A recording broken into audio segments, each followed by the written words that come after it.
இந்தியாவில் ஆங்கிலேயர்களின் ஆட்சி நடந்து கொண்டிருந்தது. 1812ஆம் ஆண்டு ரவுஸ் பீட்டர் என்பவர் மதுரை மாவட்ட கலெக்டராக நியமிக்கப்பட்டார். இவர் எல்லா மதத்தினரையும் அன்புடனும் மரியாதையுடனும் சமமாக நடத்தினார். ஏழை எளியவர்களுக்கு நிறைய உதவிகள் செய்தார். பாண்டிய மன்னனே திரும்ப வந்து ஆள்வதாக ஊர் மக்கள் கருதினர். எனவே மக்கள் அவரை பீட்டர் பாண்டியன் என்று அன்புடன் அழைக்க ஆரம்பித்தனர். மீனாட்சி அம்மன் கோவிலும் இவரது நிர்வாகத்தின் கீழ் இருந்தது. மீனாட்சி அம்மன் கோயில் அவரது வீட்டிற்கும் அலுவலகத்திற்கும் இடையில் இருந்தது. தினமும் அலுவலகத்துக்கு செல்லும் வழியில் கோயிலை கடக்க வேண்டும்.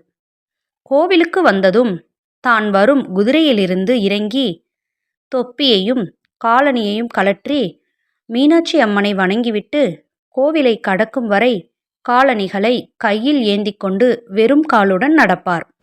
ஒரு நாள் இரவு பலத்த மழை பெய்தது. வைகை ஆற்றில் வெள்ளம் பெருக்கெடுத்து ஓடியது.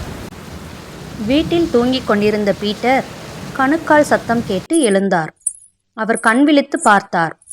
சுமார் 3 வயதுடைய ஒரு சிறுமி பட்டுப்பாவாடை உடுத்தி அழகான ஆபரணங்களை அணிந்திருந்தார்.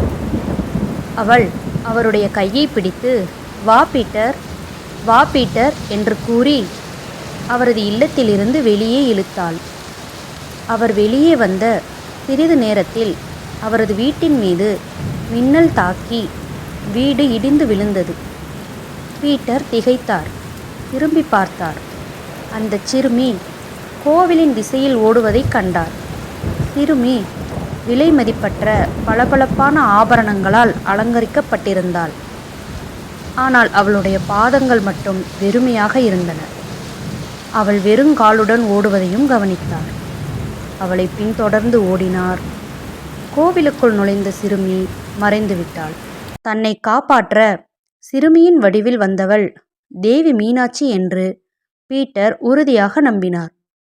மீனாட்சி தேவிக்கு தனது நன்றியை தெரிவிக்க அவர் அவளுக்கு ஏதாவது வழங்க முடிவு செய்தார். அவள் தனது வீட்டிற்கு வெறுங்காலுடன் வந்ததால் அவள் கால்களை மறைக்க ஒரு ஜோடி தங்க காலணிகளை அவளுக்கு வழங்க முடிவு செய்தார்.